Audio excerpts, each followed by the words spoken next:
Welcome, and hello, and welcome back to another Hallowoods weekly Q&A. Great to see you all as always, whether you're watching now, live, in the present moment, or in the distant future, as these video records shall persist for generations, or at least until the internet dies. So, welcome back. Thank you so much, as always, for tuning into these Q&As and for tuning into the show in general. Um, and yeah, it's great to be back on the road with Hello from the Hallowoods Season 4, believe it or not. It is really shocking on a constant basis how quickly just seasons of time have flown by in terms of creating this show. Femme Fatale in the chat says, "Good day, Mixwellman. Hope you're doing well." I am. It's a lovely day.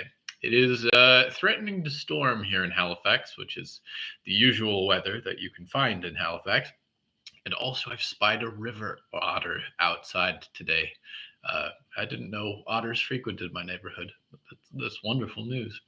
But yes, so season 4 is well on its way. And the most beautiful thing is that as of this week, there's a lead of several episodes. I've finally gotten all my sort of reservoir episodes that were written over the break finished, edited, recorded, transcribed, and sent out to the to the internet to wait for publication. The downside, and I'm so used to not having a, a buffer in terms of creating this show.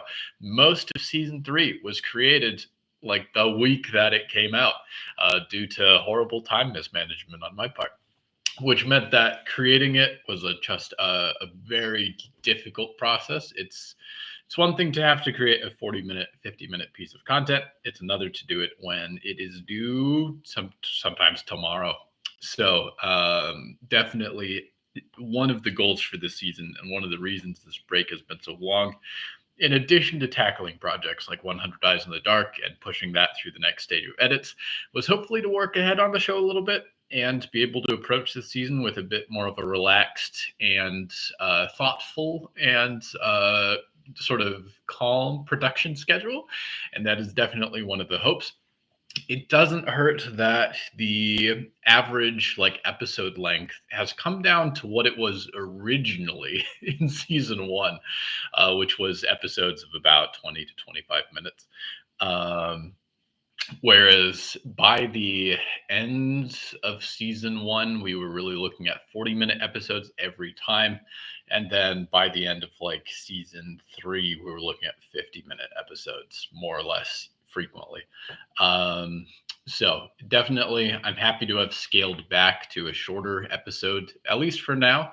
And I'm sure by the end, we'll actually be looking at longer episodes again as the season goes on.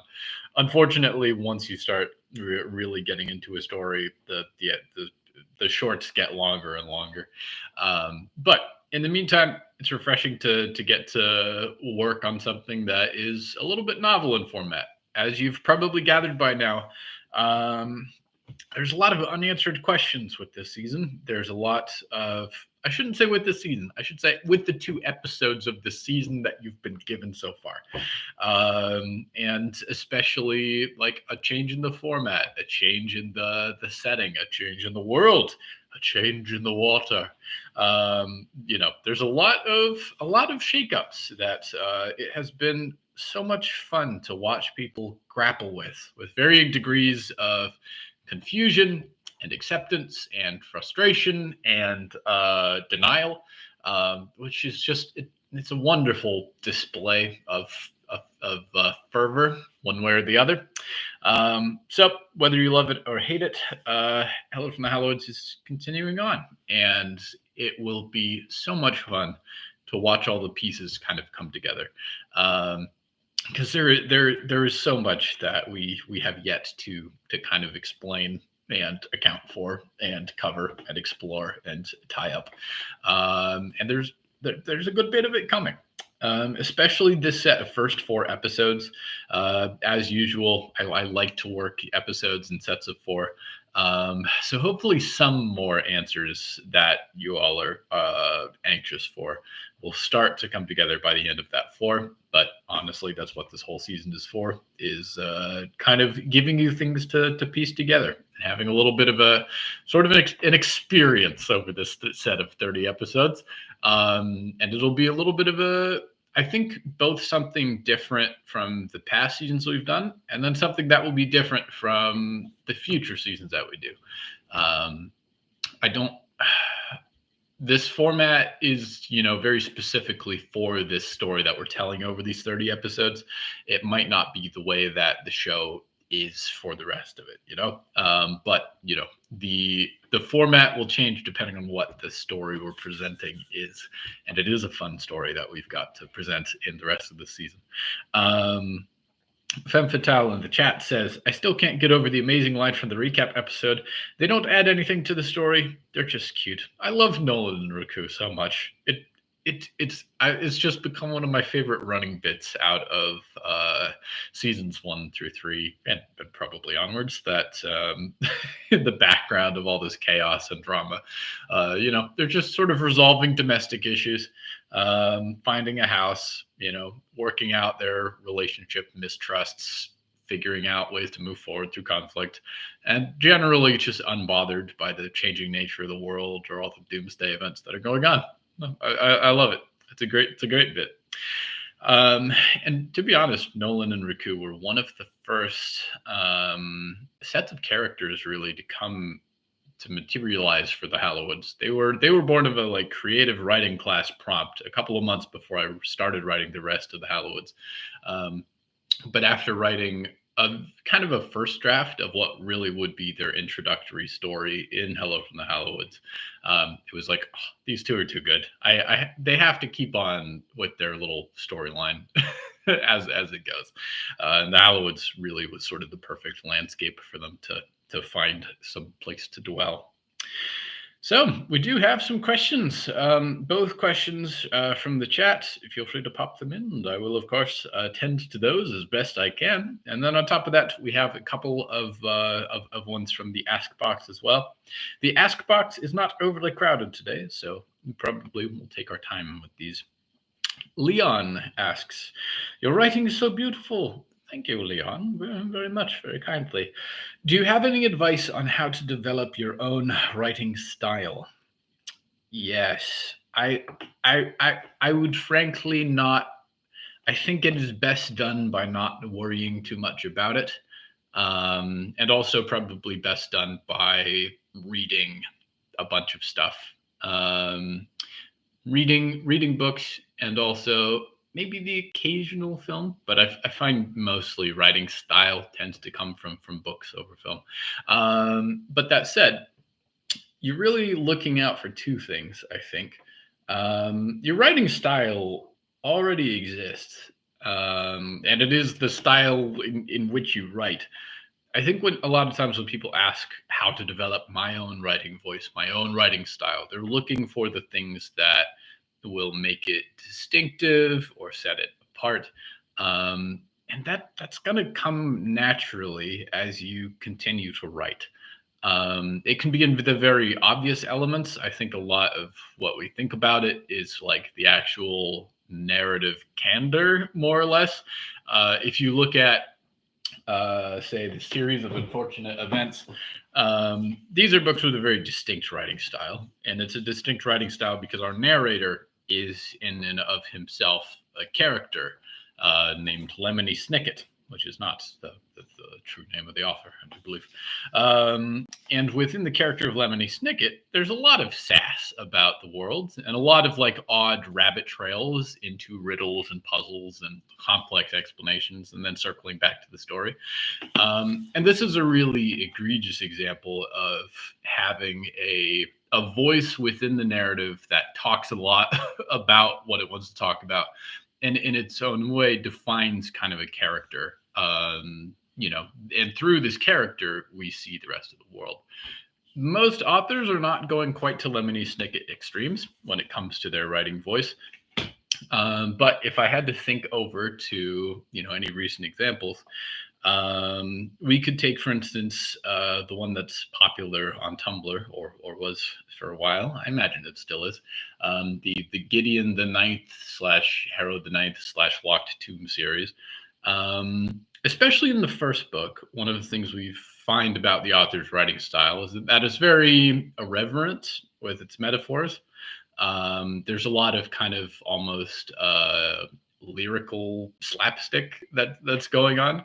Um, it's taking the sort of lack of respect that the main character has, viewing the world and all the weird stuff that's happening in it. And we hear a lot of that through the narrative as the narrator, which is kind of the internal voice of our protagonist, um, jokes about a lot of stuff, kind of inserts puns and sort of diatribes about various things that are going on. So I think it's easy to confuse your own writing style with books that have like this strong internal narration that we're kind of looking at.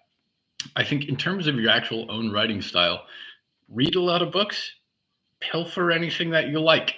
Definitely, there have been some books, The Princess Bride, Series of Unfortunate Events, even the Gideon the Ninth series, where I've just really liked the way that the author inserts metaphors, the way that they sort of comically talk about what's going on, the way they have these little asides. And every time that's happened, I've been like, that's an aspect I like.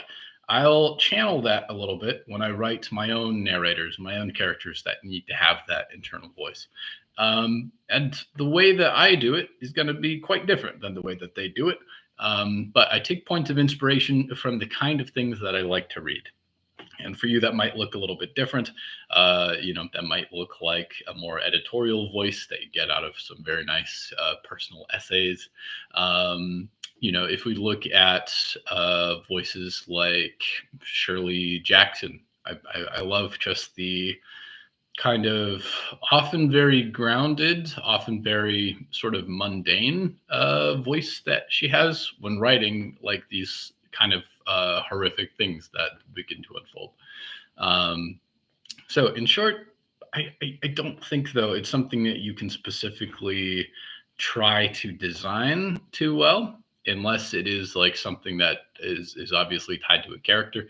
Just continue writing, continue taking in influences that you like, and it'll develop naturally on its own. It also may not be something that you have quite as good a perspective on at any point as other people do. I'm not sure I can tell you very much about my own writing style. I don't know that it's beautiful. For me, it's just getting from point A to point B. But for other people, they take a lens to it, and that's what they see. Um, if there's anything that I'm intentionally aiming for in my writing style, it's to use less metaphors than I'm supposed to, or that I'm tempted to. I think that was the number one thing that I realized looking back over my earlier forays into horror writing at the sort of start of the Hallowoods period. There were metaphors in every sentence. Every single thing was, a wood as warped as this, and a lake as dark as this, and the basement was a mausoleum coffin, and it's like every other sentence is probably fine. Every sentence is too much.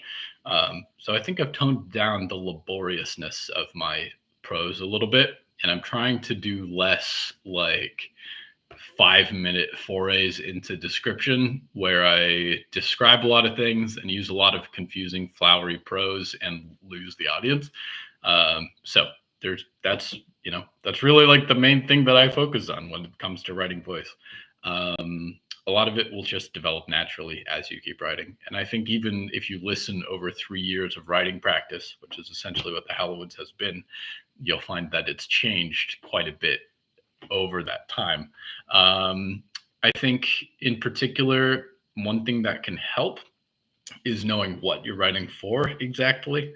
If you have a narrator that's internal to the story, whether it's the voice of your protagonist kind of mentally viewing the world, or whether it is a more literal narrator like Lemony Snicket or Nicky Nick, then that character is going to have a particular voice and a particular kind of way that they talk about the world. I, left to my own devices, probably am not quite so decorative or Shakespearean. Nick Nick has particular mannerisms and particular ways of talking that I'm always factoring into the way that he describes things. Um, so that can be one aspect. The other is, I think, format. If I'm writing for the Hallowoods, it needs to be legible when read aloud. If I spend 2 paragraphs describing something, it's going to translate to like 2 minutes of listening to me describe that thing in audio. So often I'm cutting a ton of content when it comes to writing the Hallowoods. I'm trying to trim it down as much as possible. I'm focusing on like very clear action for the most part, and only letting myself have flowery metaphor time sometimes. At this point, it was all the time when I started writing, unfortunately. But at this point, I'm aiming for a certain clarity when it comes to moving stuff along so that you don't get bored. But when it's a novel, it can look a little different. If you're writing short stories, it can look a little different. If you're writing nonfiction, it looks a lot different. So, what exactly you are trying to write will also determine a bit about your voice and about what you're able to bring to the table when it comes to writing for that format. So that's a lengthy answer to that, as best as I can. Indigo asks, how do you usually come up with names? I'm sure some of them just pop up naturally, but do you have any sources or methods when you think up a new character? Contrary to popular belief, I'm not always looking for a pun based on what that character is supposed to be. Some characters do pop up very just, they're there as soon as the character themselves is. It's on rare occasion the name will come first, and then trying to figure out the description and sort of who they are will come second. Um, for the most part, I'm looking for generally a couple things. If the name hasn't immediately arrived for who this person is supposed to be, often I am looking for other names from not necessarily similar characters, but what kind of vibe do I want people to pick up from this person immediately? Now, if I have the luxury, I do love a name that references something old or something from a particular genre. I love picking up, say, like a little known actor's name, and stealing a bit of that. I'll steal a bit of an obscure character from something that I like if it fits with who they are. Um, I think looking at, say, Virgil Caine, a very I can't take any credit for subtlety with him, but Virgil Caine was supposed to be a guy who had a little bit of a cowboy swagger to him, a little bit of a like sheriff type. Not necessarily someone who's completely in charge, but someone who has a bit of a sense of law and order and is the one to put himself out there to go do stuff. Not necessarily a noble guy either, but someone who kind of sits on the fence a little bit. And so for him, I definitely wanted to pull names that ring true of like that Western genre, just so that it rings immediately a little bit that this is who this guy is. And it's not just because of his hat and his cowboy boots, but it's baked into who he is a little bit. This Lone Ranger kind of swagger, and so I think both Virgil and Caine. Virgil might have come from. I think there were 2 pools of names that I was looking at. It might have been the old TV show, The Rifleman. I used to love episodes of that when I was a tiny tyke. I don't know why, but that was true. And then I think High Noon is a classic cowboy film about a sheriff who's put into a tough sort of moral bind. And I love that film too. So I can't remember if it's named characters, if it's the names of actors who played some of those characters from those two things, or if it was just that there was like an equivalent vibe. Some it felt like it could fit in with those, but I think from those 2 points of inspiration, the name of this kind of cowboy-esque guy sort of came together.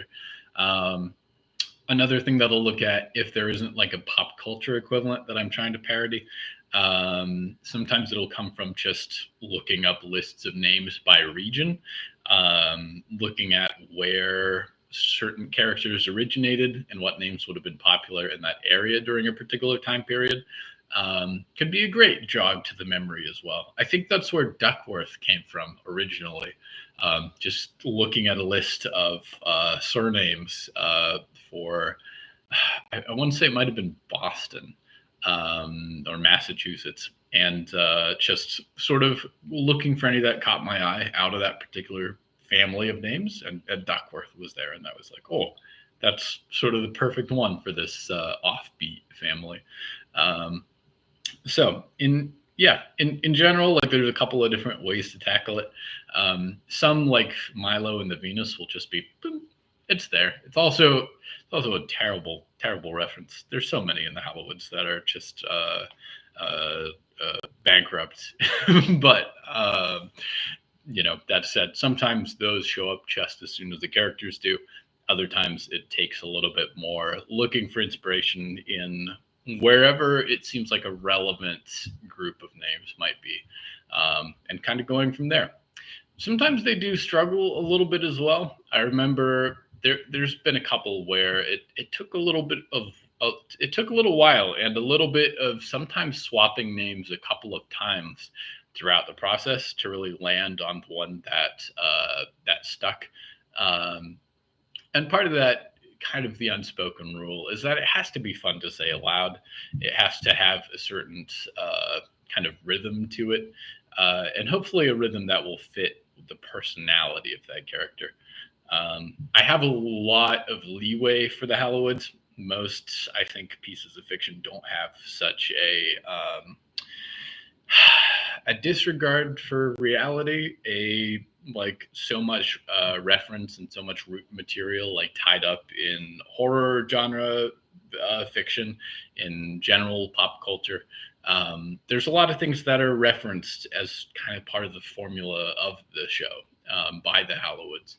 Um, and part of that is that, if this is a world where every horror genre trope can kind of coexist, then a lot of those tropes can be very bold about sort of their inspiration, um, and sort of draw forward from that in a way that feeds into that trope a little bit. And that's, I think, it's not unique to the Hallowoods, but it's not present in every story. You can't necessarily get away with selling a character named Diggory Graves in every every piece of fiction, but you can in something that has this kind of whimsical nature to it a little bit, or a good in-universe explanation. And the Hallowoods does half of both of those. Um, and then, yeah, I think the last thing is that it's it will depend a little bit on the world that you're creating as well. The names tell us a lot about what the character of a story is, and also about who those characters are themselves. If you have a character whose name is Diggory Graves or something like that, it's immediately going to create a bit of an impression for the audience, even before they actually get to hear the description of what Diggory is and who they're like. Um, and especially in podcasting, it's a bit of a shortcut where you've got immediately a name that can create an impression, and people are trying to form one on the fly as the story goes on, and they're trying to focus and they're trying to create a mental picture, and they're waiting for all those pieces to come together. So if you can create an immediate impression from a name, or an immediate feeling, or an immediate image, then that helps towards that process of getting people to remember images that they've made up in their head that are attached to these characters in the narration. Um, Whereas if you're working with a novel with a limited cast of characters, if you're working with something that's a lot more realistic, if you're working with something that's supposed to seem a lot more dark and mysterious and less whimsical, then you might choose your names differently to hone in on those particular tones. Um, so yeah, that's a little bit of how I go about that. I think that is also all that we have in the Ask Box for today. But that said, if there are any questions from the chat, feel free to field them. Otherwise, we'll probably wind down to a close here in a minute or two. But in short, MKT asks, if you could have any power from your show, what would you have? What power would you not want? Oh, oh, what power? What power would I not want? I don't think I would want. I don't think there's a couple that I wouldn't want, but I think one of them would. I wouldn't want any gifts of Log Malog.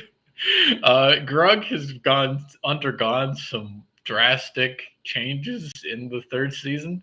Um, of kind of a evolution of body type and so forth.